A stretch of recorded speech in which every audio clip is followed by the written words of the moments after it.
first thing we started to do was to start to collect serum from our patient population, not necessarily patients who actively had breast cancer, but patients who no longer had breast cancer and were in our survivorship clinics. And we started collecting serum from those patients over a period of time and developed an assay in partnership with the University of Texas at Austin's Department of Nutrition in terms of assessing the impact of that serum on breast cancer growth. The model we used was a very unique model where we would take the serum and we would condition it first on adipose stromal cells, and then look at the impact on breast cancer cells that were estrogen receptor positive.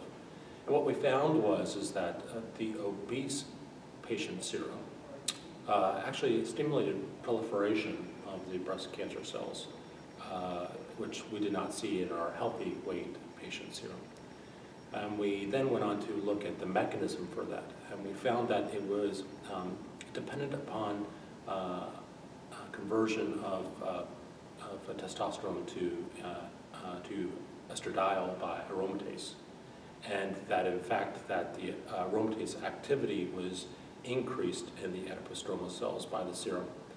And we found that that was directly caused by the increases in prostaglandin E2, and that the obese serum were driving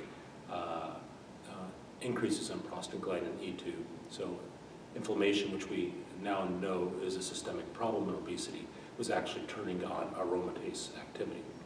And aromatase activity was then leading to increased local estrogen production. And so locally within the breast of obese women, they have a higher level of estrogen.